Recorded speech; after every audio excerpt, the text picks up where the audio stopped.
Star Trek, Primitive Passenger, Season 4, Episode 5, Long Game. The harsh lights of the Promenade cast long shadows as Major Kira Nerys began to storm away from Nolan Mercer, her 5'8" figure warning a path through the bustling crowd. So we just dump the cargo into space and accept that it will land on Bajor eventually. Nolan's final jab echoed in the air, his frustration evident in every syllable. Kira whirled around, her eyes blazing. "I didn't say that, Mercer," she snarled, her voice carrying across the promenade. The din of conversation in Quark's bar momentarily hushed as heads turned to watch the confrontation.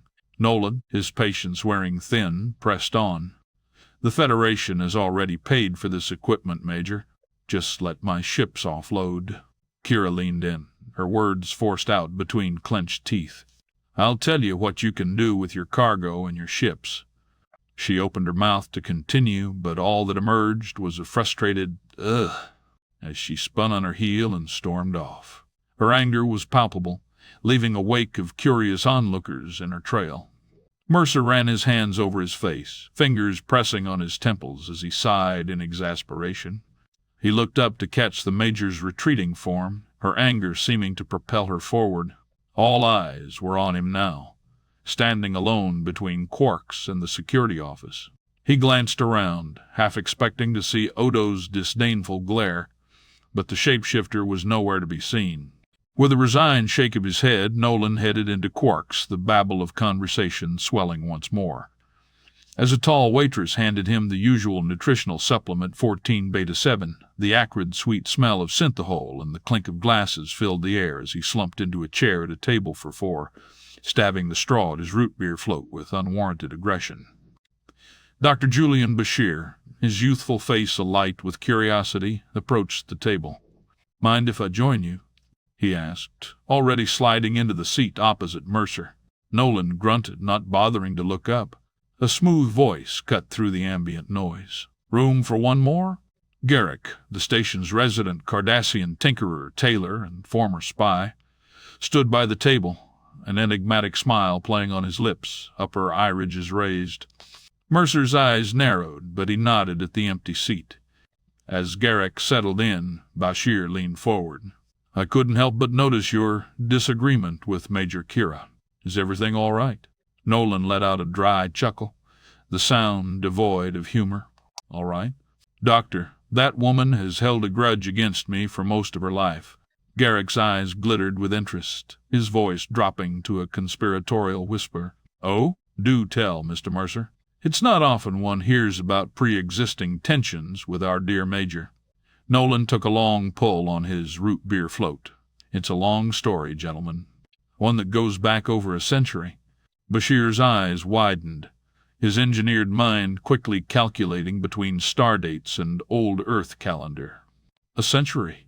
But that would mean that our friend Mr. Mercer here has been entangled in Bajoran Cardassian affairs since long before the occupation," Garak finished, his tone a mix of admiration and suspicion. Nolan nodded, his fingers tracing patterns in the condensation on his glass. "That's right. I've been doing business in this sector since the late 2260s. I was transporting goods to Bajor and selling raw materials to Cardassia, 50 years before the occupation."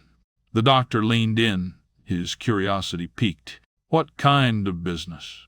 "Whatever was needed," Nolan replied with a shrug. "Mostly cargo transport, but also mining and refining, agricultural goods, technology, armaments, information. I filled the need." Garak leaned back, a knowing smile spreading across his gray features. A man after my own heart. Tell me, Mr. Mercer, did your dealings ever bring you into contact with the Order?" Nolan's eyes met Garak's, a silent understanding passing between them. "Of course. I've been dealing with Cardassian officials for 4 or 5 generations now." He pushed away his root beer float. "They first contacted me when the Brotherhood of Eternal Night tried to destroy Cardassia Prime." Garak's eye ridges rose, his voice dropping even lower. "The Brotherhood. My, Mr. Mercer. You've kept interesting company indeed." Nolan chuckled, remembering the incident vividly. He leaned in, mimicking the wild-eyed, squeaky voice of Ghoul Tropar. "You'll never stop the Brotherhood of Eternal Night, Mercer. Pew, pew, pews. Cardassia will be cleansed by holy fire." He shook his head, still finding humor in it after 75 years. Those were his last words. "I'm detecting multiple life signs," Ilara reported. "Cardassian, and something else. Nolan, there's a massive energy buildup. I think they're preparing to detonate." Nolan's fingers flew across the console. "Keep a lock on me, I'm going over." Silver light surrounded him and he was gone, leaving Ilara alone with a deeply concerned look etching her face. In a swirl of light, Nolan materialized in the freighter's cargo hold. The scene before him was chaos. Cardassian soldiers lay unconscious or dead, while robed figures worked feverishly around a towering device humming with malevolent energy. At the center stood Ghoul Tropar, his eyes wild with fanatical fervor. "You're too late, Mercer," he snarled. "Cardassia will be cleansed in holy fire." Nolan dove for cover as disruptor fire lanced past him. He rolled, coming up with his own weapon drawn, instinctively returning fire and dropping several robed fanatics. Nolan moved to the center of the cargo bay near the towering doomsday device.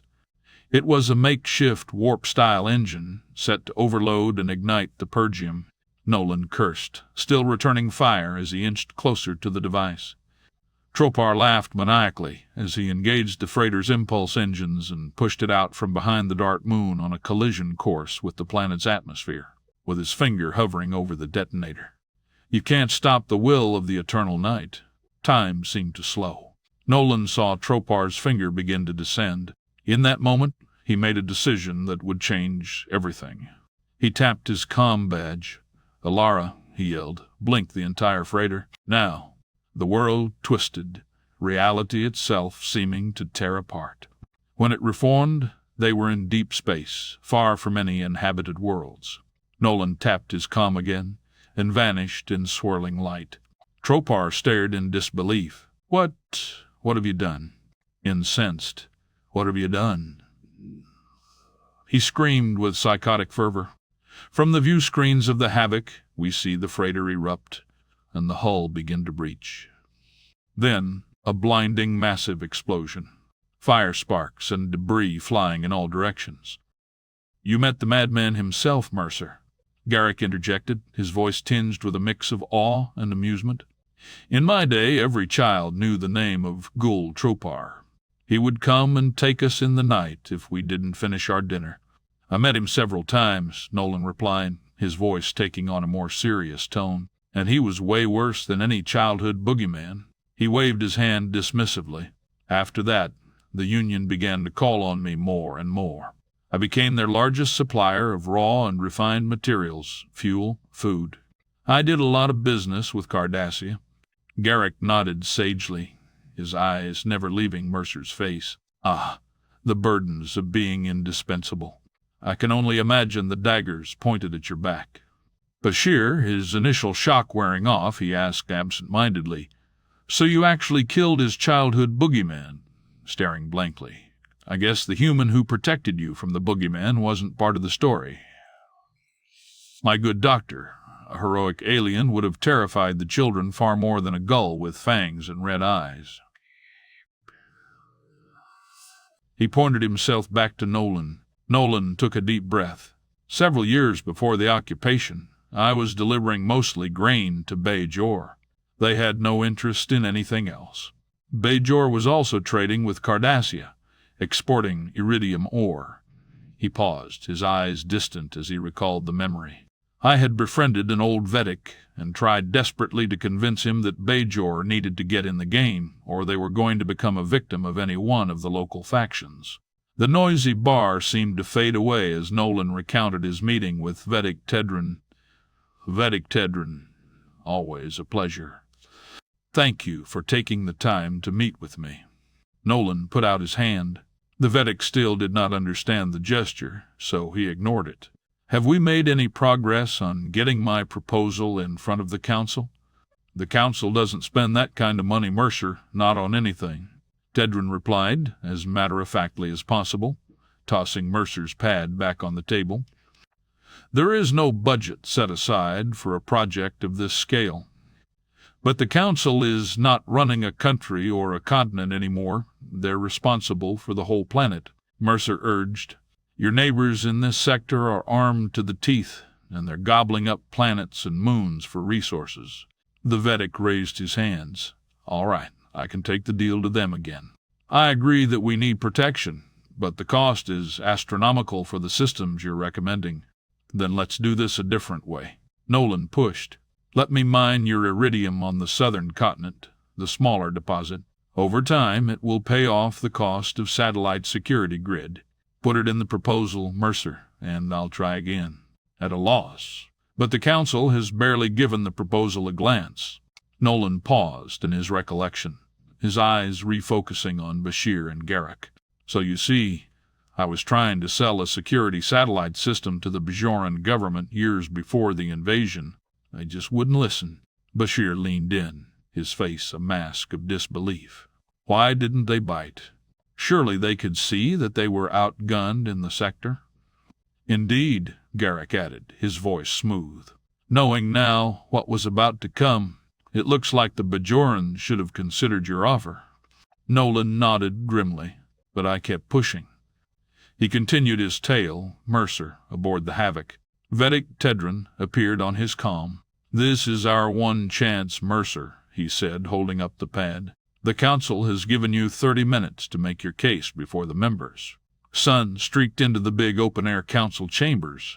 Nolan stood in the center of the auditorium addressing the members seated all around him. "Esteemed council members, representatives, and the Vedic Assembly, thank you all for your time today and the opportunity to work more closely with you and the people of Bajor. If you have taken a look at my proposal, it will provide a safety net to control access to Bajor's airspace and the planet itself. We can assemble a system that ensures we know what you're selling, Mercer," said one grouchy representative, "and we don't want any." A squat woman, the council member from Docker, jumped in. "Aren't you the same man who buys up our excess grain when the harvest is good, then sells it back to us at double the price when the harvest is lacking?" Voices in the chamber began to rise. "I do the best I can with the grain prices, ma'am," he said respectfully. "We can ensure that Bajor has a fighting chance if the local factions come calling. The Zalaxians are hungry for resources. The Cardassians are building their arsenal, again cut off. We do business all the time with the Zalaxians, and Cardassia has a lease on the very iridium deposits you want to exploit. What makes you any different from the rest of the crooked galactic shadow merchants and starjackers trying to exploit our people?" The chambers erupted in angry shouts. "Please," Mercer pleaded, "if you don't prepare now, it will be too late. Get him out of here." Rose above the cacophony of anger directed at Mercer. "We can work something out, make it affordable for Bajor." A guard grabbed Nolan's arm, his pad smashed to the stone floor. Another grabbed his other arm, and they began dragging Mercer backward out of the chambers. The din continued long after he was removed. As Nolan finished recounting the scene in the council chambers, the ambient noise of quarks seemed to swell back into focus. The clinking of glasses and murmur of conversations provided a stark contrast to the memory of angry shouts echoing through the Bajoran hall. Bashir leaned back, his eyes wide with disbelief. "You're telling me that Bajor had the chance to establish a satellite protective grid prior to the invasion, and they completely dismissed the idea?" He shook his head. "I'm sorry, Mr. Mercer, but that doesn't make any sense at all." Garak's lips curled into a knowing smile, his eyes darting around the bar as if checking for eavesdroppers. He leaned in, his voice dropping to a conspiratorial whisper. "Oh, Doctor, before the occupation, the Bajoran people were incredibly arrogant." He glanced over his shoulder, adding, "They often sent direct threats to the Union, claiming asteroid fields and mining jurisdiction they had no rights to." Bashir's face contorted into a scowl, but before he could retort, Garak continued, his voice taking on an almost lecturing tone. "What? Bajor wasn't the innocent, peaceful, underdeveloped society they claimed to be 50 years later. That was the narrative they built up during the occupation to garner sympathy from surrounding factions. Nolan nodded. The complete plan included the defense grid, auto-responsive weapons platforms, and even the option to call on my fleet for backup. He paused, his eyes meeting Bashir's. I wasn't about to go to war with the Union, but we could have held off the invasion for a few more years, given Bajor a fighting chance. Garak's eyebrows shot up, his voice dripping with feigned indignation. Why, Mr. Mercer? Imagine the reaction of Central Command had they known your intentions. A wry smile played at the corners of Nolan's mouth. I was on pretty level terms with the Union, and they knew the blink drive opened options for me they couldn't counter. His voice lowered, taking on a harder edge. I doubt I could have won a war, but everyone would come out bloody, especially since a fair portion of Cardassia's war machine ran on my supply lines. Not by happenstance, I'm sure. Garak nodded in approval. Bashir leaned forward, his elbows on the table, eyes intense. So what happened when the invasion came? Where were you in all this? Nolan's gaze grew distant once more, his mind drifting back to those tumultuous days, his voice taking on a gravelly tone as he began to recount another memory. So the stories are true. A newly minted Gul Duko's outstretched hand greeted him. Why, my own father did business with you back in his time, Mr. Mercer. What a pleasure. He's not the gull who bought 5,000 metric tons of bergium, is he? Nolan joked, his words a subtle reminder of his value and reach. Ducat's voice deepened, playing along. Why, Mr. Mercer, I had no idea you could speak Cardassian. He laughed, the sound echoing off the walls of his temporary office just outside Bajor's capital of Ashala. He gestured to a chair. Thank you for coming. I know you're a very busy man.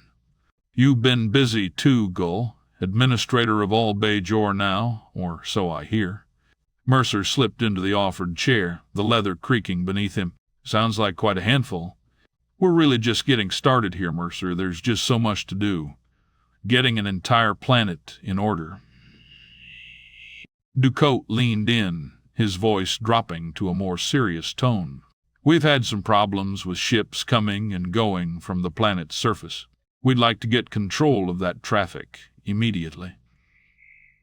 His emphasis on the last word hung in the air between them. Well, I tried for years to get Bajor to establish some sort of defense grid, as you can see. Mercer motioned all around him, the irony not lost on either of them. They failed, repeatedly, to take my advice. He paused, adding with a hint of dark humor, much to your benefit, Gul Duko.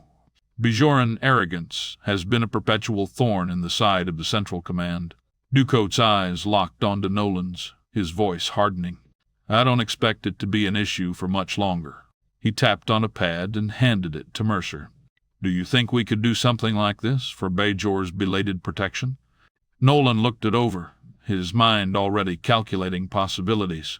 I know we still have 2 weeks of solar flare activity, but beyond that, I can have the whole planetary defense system up and running, say, 4 weeks? Does that work? Sensing Ducot's displeasure, he quickly added, I can have the whole thing built and ready to deploy 12 Bajoran days from today. It'll be about 4 days to deploy and activate each unit. Excellent, Mr. Mercer. Ducat stood and extended his hand again, satisfaction evident in his reptilian features. I knew your reputation was well warranted. Mercer also stood, shaking Ducot's hand firmly. How old are you exactly, Mercer? I bet you've seen some things in your time. Ducot probed, his curiosity evident. I fought a war for 2 centuries, if you want to call that seeing some things. Mercer said flatly, his tone brooking no further questions on the matter. Of course, Ducot replied, taken aback just a little. I'm sure not all memories are as pleasant. He came around his desk, his demeanor shifting back to business. I look forward to working with you, Mercer. We're going to need a lot of equipment and supplies, not to mention cargo opportunities hauling ore up from the surface. I look forward to it. Mercer lied. As Nolan finished recounting the memory, He looked up to see Bashir's face contorted in a mix of disbelief and disgust. The doctor's voice was barely above a whisper, laden with accusation. You built the defense grid that held Bajorans prisoner on their own planet? People died trying to get through your grid, Nolan. I'm well aware. Nolan replied. Not a hint of emotion crossed his features. Garak's eyes glittered with a mix of admiration and amusement. Oh, the irony, he exclaimed, his voice carrying a hint of dark humor. The Bajorans' own conceit, refusing to invest in a defense grid to protect themselves, now living under that same grid as planetary prisoners. He allowed himself a small, sardonic laugh, then a short roar he couldn't contain. Bashir blared at Garak, his voice sharp with indignation. Are you actually blaming the Bajorans for their own subjugation under Cardassia's boot? They had every opportunity, Garak replied, gesturing toward Nolan. Mercer tried to protect them for just a small amount of iridium, but they had him dragged away. And I assure you, Cardassia didn't leave a single iridium tailing. By the time they finished extraction, ALL of the iridium was gone. Short-sighted, to say the least, Doctor. Bashir turned back to Nolan, his voice tight with barely contained anger. And you're okay with all this? Aiding in 50 years of brutal occupation? Nolan sighed, his eyes distant as he recalled another memory. I did what I could. Like I said, going to war with Cardassia was out of the question. They had just put their first Galore-class ships into space. He spread his hands in a gesture of helplessness. I ran a cargo and resources company. I wasn't nearly as dangerous back then, Julian. I'm not buying it, Bashir retorted, his voice rising slightly. No wonder Kira despises you. Nolan's eyes refocused on the past, his voice taking on a somber tone as he began to recount another memory. I begged the Council to put up at least some minimal satellite defense system, Shkar. They laughed me out of Council chambers, had guards drag me out. Mercer's voice was tinged with frustration as he continued unloading his ship. At what price, Mercer? What were you extorting from them? Shkar's accusation hung in the air between them. Only 40 metric tons of iridium ore a year, and my crews were going to handle extraction. A quick 10-year agreement. He slammed a wooden crate onto the ground, his actions punctuating his words. Your government did nothing to stop this occupation. Nolan continued his recollection, his voice taking on a harder edge as he remembered the tense exchange with Shkar. Were you able to get the disruptors or not? Shkar demanded, his eyes narrowing with suspicion. No, Nolan replied, meeting Shikar's glare. I got Type 4 phase rifles, fresh from the Delta. On the top setting, you can shoot a shuttle out of the sky. On the bottom setting, you can torture your enemies for hours. Shkar looked over the rifle, his expression a mix of curiosity and wariness. It's kind of big. They all say that, Shkar. They all say that. Nolan's voice dripped with sarcasm as he dropped 2 big cases of phase pistols onto the ground. Speaking very clearly, as if to a child, he added, These are hard to get. Try not to hand them all straight over to the Cardassians this time. Okay. Making ridiculous hand gestures to act out his words. After a pause, Nolan's tone shifted to something almost casual. Oh, I've got 4 pallets of protein supplements and food packs in the back. Can I just drop them here? Nolan dragged the pallets out of his little brick, the old Meldor ship he'd collected more than a century earlier in the Delta. I'll see you. You know how to get in touch, he said to Shkar, who didn't bother to acknowledge. As Nolan prepared to leave, he noticed a young girl approaching Shkar. Her eyes, bright with curiosity, followed Nolan's movements. He later learned this was a much younger Kira Nerys, no more than 17 years old. A new recruit. Who's that guy? She asked Shkar, her gaze still fixed on Nolan as his little brick shifted oddly left and right before bolting up through the defense grid. He seems intense. Shikar's reply was venomous, his voice dripping with contempt. Smuggler scumbag. Don't ever deal with him, Kira. The guy is galactic garbage. Nolan's voice grew quiet as he finished recounting the memory, his eyes meeting Bashir's. And there you have it, Doctor. The root of our dear Major's grudge. Garak leaned forward, his eyes gleaming with interest. Smuggling arms and food to the Resistance, Mercer? You do like to play both sides. I'm sure starving orphans would pay anything for a morsel or two. Nolan sat up straight, his voice sharp. It was my security grid. I could come and go as I pleased, as long as Cardassian patrols didn't catch me, on the ground or slipping through the grid. Before Julian could begin voicing his outrage again, Nolan added quickly, I never charged for the food, but since they didn't have any storage or distribution options, I could only bring a little at a time. Bashir's face was a storm of conflicting emotions. And you're telling me that your hands were tied? You couldn't have done any more for the plight of Bajor. Sometimes the more you do, Doctor, the worse it gets, Nolan said solemnly, his eyes distant as he recalled yet another memory. Dukat entered unexpectedly as Mercer and Glenn Dumar discussed details of upcoming cargo needs. Mr. Mercer, I was just thinking of you. Dukat dusted off his clothing and took a seat at the side of the Glenn's desk. Mercer held back all the irreverent responses that came naturally to him, fully recognizing he was alone on a militarized planet. And anything could go wrong. Should I be reaching for my blaster, Glenn Dumar? Is he going to kill me? He looked suspiciously at the young Glenn sitting across from him. Dumar grinned. Not yet, Mercer. I think you safe, sliding the large pad back to Mercer for a thumb imprint. But these days, who knows? Spreading his hands, still smiling.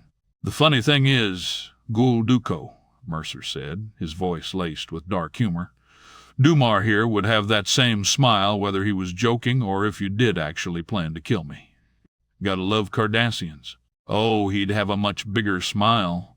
Mercer, Dukat replied, his voice smooth as silk. I promised him months ago that he'd be the one who gets to pull the trigger. All three men burst out in hearty laughter. He'd do it too. Mercer, cracking himself up. I just returned from the mountains north of the city, hence my appearance, Dukat pointed out. The Bajorans are trying to put up resistance against my men in the area. Did you clean 'em out? Mercer looked him dead in the eye. Oh, chasing phantoms through the mountains is quite a tiresome and dirty business. Again knocking dust off his jacket. Besides, it's easier just to hit them where they live. The fighters are off hiding in the mountains, playing their silly games. But their families are readily accessible. Soft targets, if you will. Did you take that little village, Alswash, sir? Dumar, familiar with the situation. Alswash, Senecate, Fortens, and what was that one by the river there? He waved his hand to Dumar. Beautiful little place. Oh, yeah, Blue something, the Glen responded. Blue River? No, Blue Spring. I think it's Blue Spring, sir. Or Green Spring. Well, whatever. It's gone now, as are the rest. He looked up at Mercer. We just had to take more drastic action. The Resistance's use of more and more advanced weaponry left us no choice. He leaned forward toward Mercer, bringing his face closer. I'm sure you can understand. You did fight a war for 2 whole centuries, after all. As Nolan finished recounting this memory, the atmosphere at the table in Quark's had grown heavy.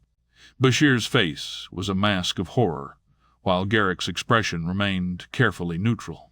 So by helping the Resistance, you got even more Bajorans killed.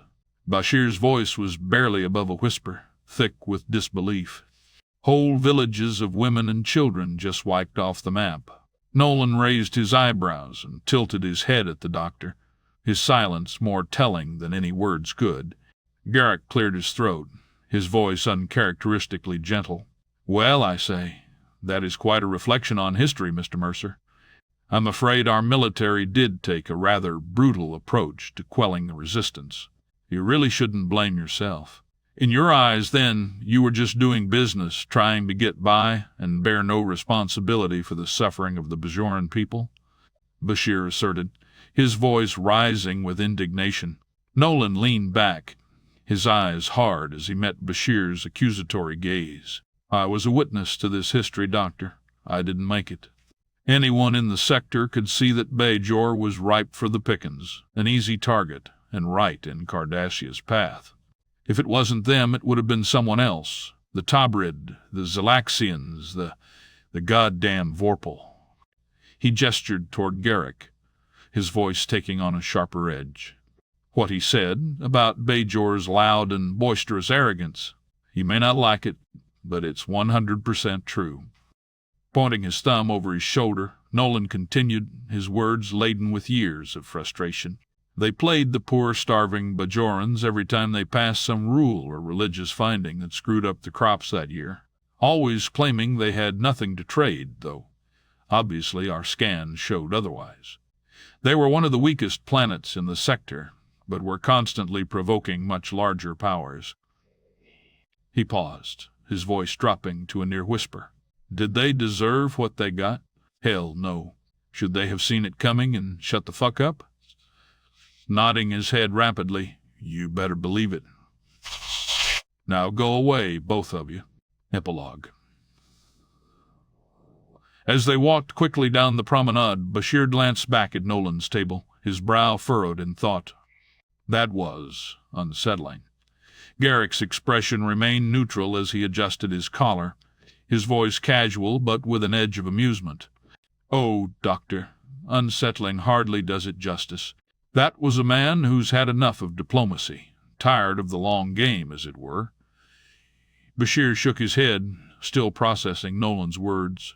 "But to speak about the Bajorans like that, after everything they endured under Cardassian rule."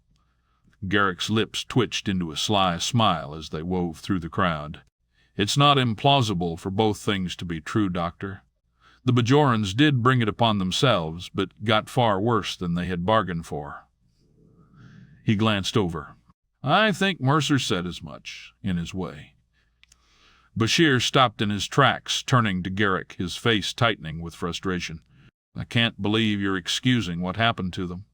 No one deserved what the Cardassians did during the occupation." Garak raised a placating hand, his tone shifting to a softer, more reflective note. "Ah, you misunderstand me, Doctor. I'm not excusing it. I'm explaining it. There's a difference." He adjusted his jacket, his eyes narrowing as he glanced toward the distant bustle of the promenade. "Empires rarely concern themselves with who deserves what, as you well know."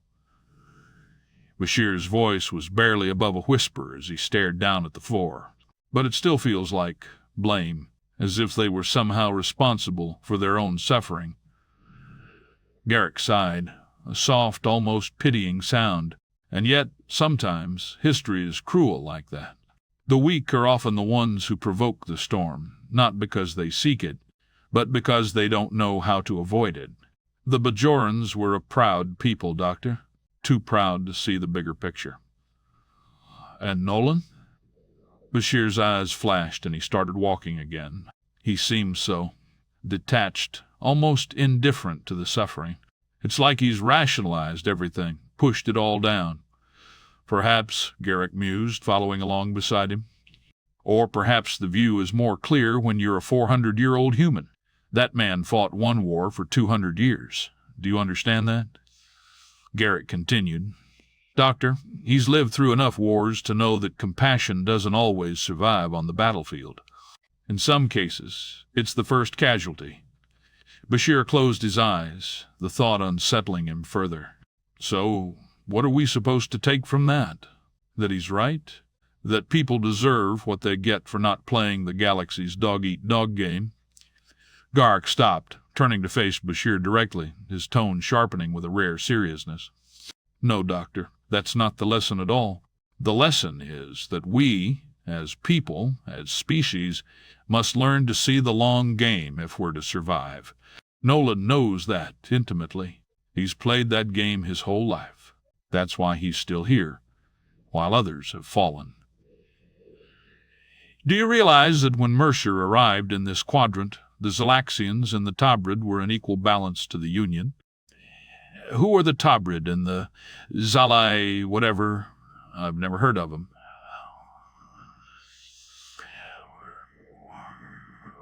"Ah, and the light comes on." Garak waved his hands in floating movements.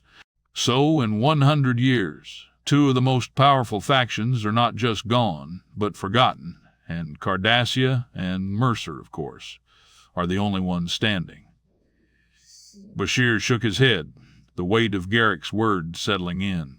You're saying he engineered it all, leaving just Cardassia in the region, ahead of Starfleet's encroachment? Garak's smirk returned, softer now, but no less knowing. You see, my dear Julian, pulling even the smallest thread can unravel the biggest yarn, or yarn if you prefer.